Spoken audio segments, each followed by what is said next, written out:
What is up, you guys? Your boy is back on the grind one more time, and it is Operation Get This Car Ready for this weekend. Tomorrow, I'm actually going to take it out and take it to a cruise, so it'll kind of be pretty much the first time it'll be pretty much all back together and hitting the streets and have everybody see it. I'm going to join a cruise tomorrow night, and it's not too far away from me. It's probably about 30 minutes or so away from me. It's supposed to be a really, really big cruise, so I'm excited to get this car out. There's a number of things that I have to do to it, and I'm actually already have been held up on other projects on this car, so now's the time to get this done, and I'm going to flip this camera around and show you guys what I'm going to do. All right, you guys, so a lot of things I still have to do. I still have to put the back seat in. Here, I got to clean this all out. I put an amp in it. If you guys don't know about those amps, that's that first gen, well, actually, technically the second gen, but it's the first series punch on the Rockford Fosgate line. So the first series punch 40. Oh boy, it's going down. If you guys know about this amp, you know that it is made to run hot and push like no other. But man, it still works. I actually bought it from a buddy who got it from another buddy. I bought it, and he said it worked fine, and there was no issues with it. And sure enough, I hooked it up and it works fine. It powers all my inside speakers. So man, I am glad that I got that for the low.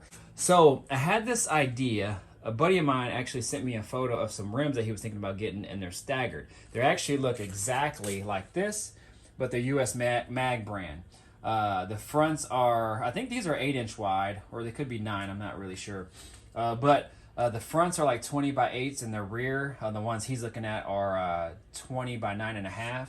And so I was like, man, that'd be dope if mine were staggered. So then last night I kind of got to thinking, I was like, yo, I got adapters. I got 1-inch adapters.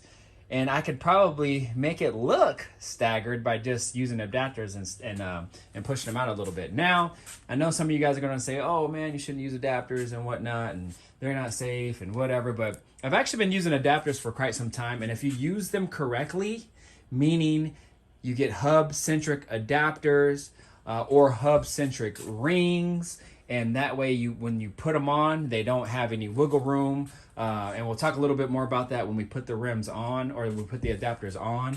And I'll show you guys what that looks like. But if you use them correctly and you use them how they're supposed to be used, they can be run safely. I'm going to go ahead and get to work on this. If you guys are new to the channel, definitely think about subscribing, hit that notification bell, all that good stuff, y'all. Let's get it done. I'm actually in mid-video shooting another video for my channel, and I thought this would be a good topic here.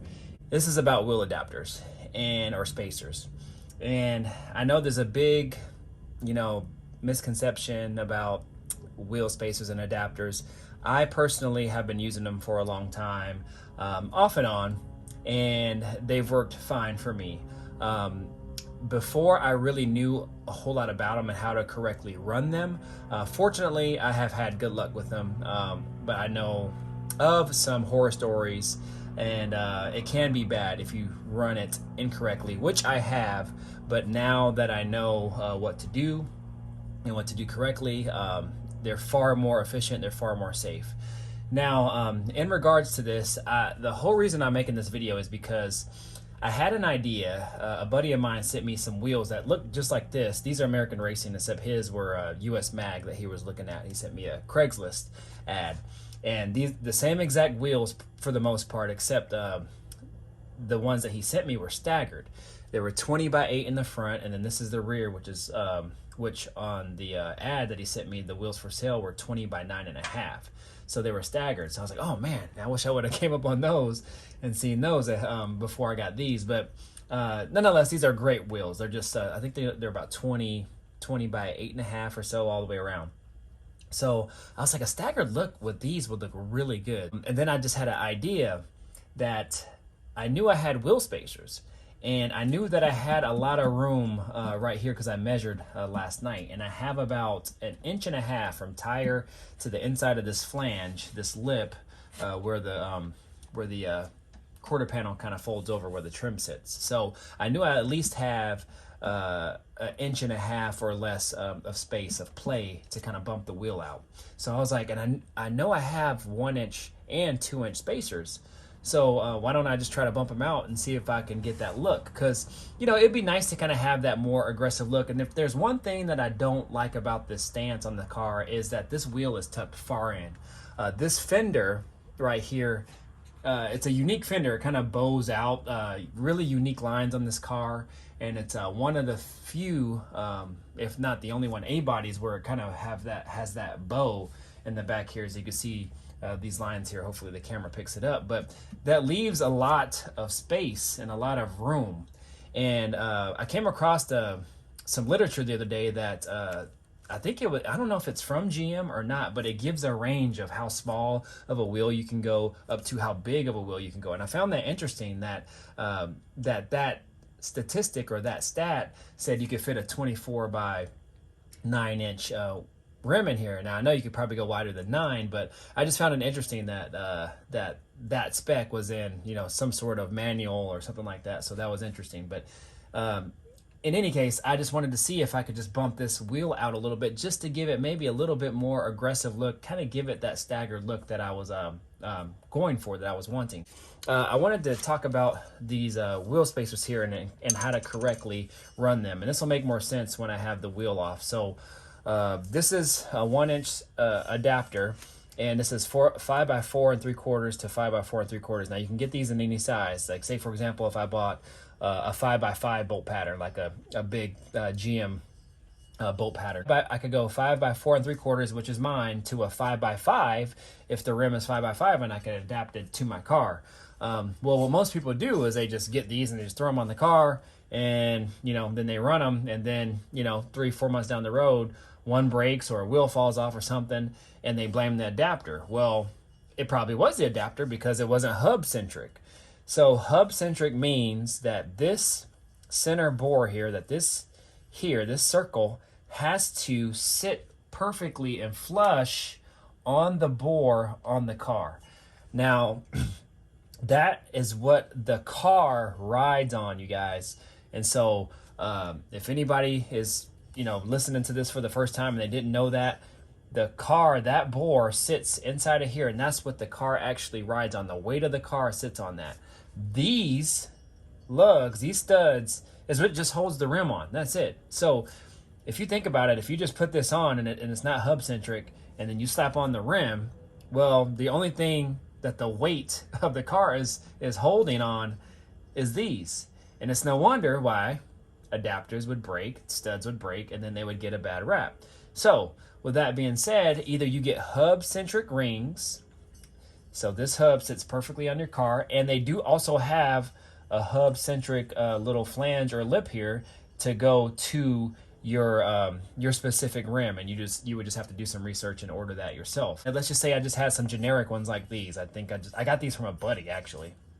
So you have these right here. Well, you can remedy that, fix that by getting hub centric rings. All right, these comes in all sizes, whatever you need, and they come in the hard, like I don't know if this is ABS plastic or not, but this is hard plastic, or they come in a metal like a aluminum, I believe, and you can get those as well. So I had these on my G-body, and you also have to measure the center bore of your car to understand and to know how big you need to go, how thick you need to go to fill that gap, that space, so you can run the correct hub centric ring. So with that being said, I know mine is 70.3.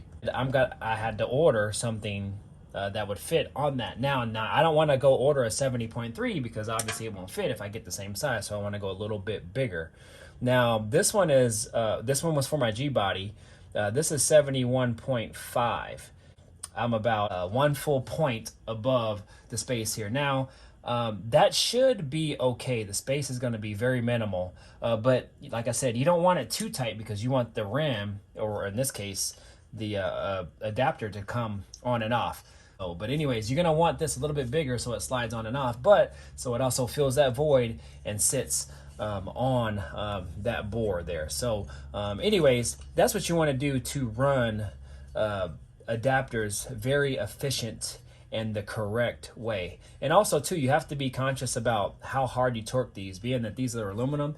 you don't want to go ham on these. I know the internet will say torque them down to 120 foot-pounds or whatever, but you know, you could probably get by doing these, being that, you know, they're steel grade and they'll hold up better. But this is just aluminum here, you guys, so you don't want to go ham on these. So what I did is I have one done already, and I torqued it to, I think, 90 foot-pounds. Well, first I went to 80, and then I went to 90, put some red Loctite on these so they don't back off and come off, and then called it good. And then these here, I just torqued to 80. And then I'll drive around for a little bit, and then I'll retorque them again. So what I'm gonna do is actually take this rim off, and I'm gonna show you guys how these go on.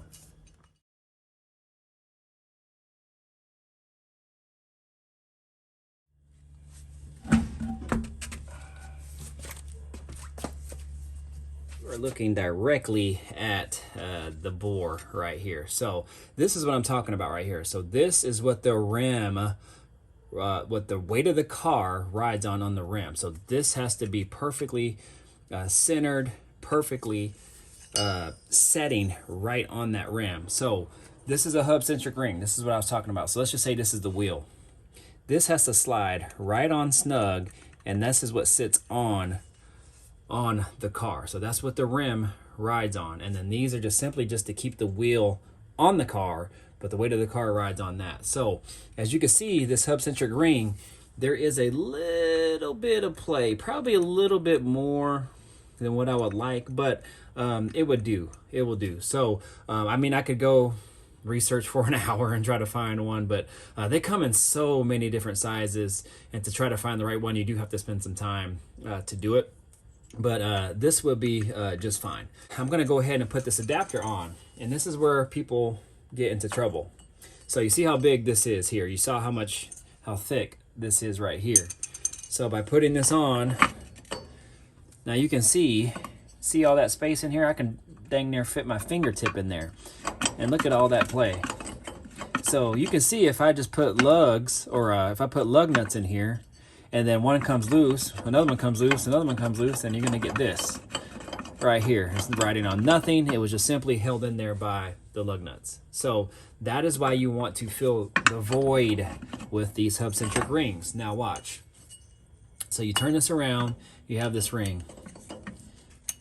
Put this ring in there after you've already measured and everything and know how much of a gap that you need to feel. So now look how tight that is. That thing ain't going anywhere, not even moving at all. It's perfectly hub-centric to this center bore right here. All right, and now I go ahead and put it on. Now look. The only reason why I can move it this way is because the lug nuts are in. I can go side to side, that's okay, because the lug nuts are gonna tighten there. But I really can't go up and down too much. It's just very, very little play. So as you can see, this is what I'm talking about. Now, if you run it this way, then you'll be okay. And you guys got to think, you guys, adapters are being run all the time. If anybody follows drifting at all, you know a lot of times those drifters will want their wheels to stick out really far. I mean, they run up to 4-inch wheel spacer adapters on their cars. I mean, if you don't believe me, Google it. So if you think they're unsafe for the most part, and you know, as much torque and power as those drift cars are putting out, and they run them fairly safely, then you know, I don't know what to tell you. They can be ran safely if you do it correctly. And just for me, just for cruising and everything, as long as I do the right things, I think I'll be fine. Now, with that being said, can they break? Yes. You know, can these studs break? Yes. Can these studs break? Yes. Yes, they can. So I've actually had one break. I've had to replace several before. So anything can happen, you guys. But if you take the right precautions, do it right the first time, then everything can be ran safely and good. So what I'm going to do is I'm actually going to go to the other side with you guys, and I'm going to show you what it looks like with it on. Oh yeah. Woo. Oh wait, that's tight. So you guys be the judge. Let me push this bumper up and down and see if I have clearance underneath. So let's see now.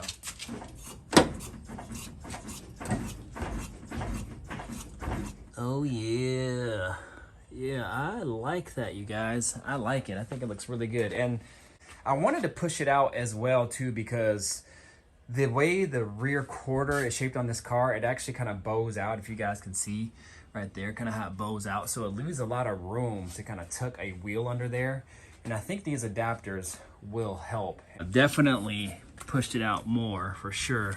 If you look here, and then let me take it to the other side. I mean, look at all that room you have there. And you can see how much more tucked in the wheel is here versus here for sure. So anyways, you guys, yeah, that's it. I just wanted to kind of just give a quick video on wheel adapters and spacers. I actually don't need to run these because I have the correct bolt pattern. I have the correct wheels for the car. They fit just fine, but because the type of look that I'm going for and what I wanted to do, this is why I have to run adapters. So you can take this video as you want. You can do what you want with it, but my personal opinion, they can be ran safe, and then I'll continue to run them this way. Like I said, anything can still happen. So this is in no way, shape, or form a video to bust any type of myths or anything like that. I'm not saying go out there and buy spacers and just run them right now, but do your research, take the time to do it, and you can do it safely, and then just enjoy your ride. All right, I'm out of here. If you're new to the channel, definitely think about subscribing. Definitely think about hitting that notification bell. Do all that good stuff, y'all. Stick with me. Lots of content to come. A lot of cars to come on this channel. Stick with me, you guys. I'm out of here. Deuces.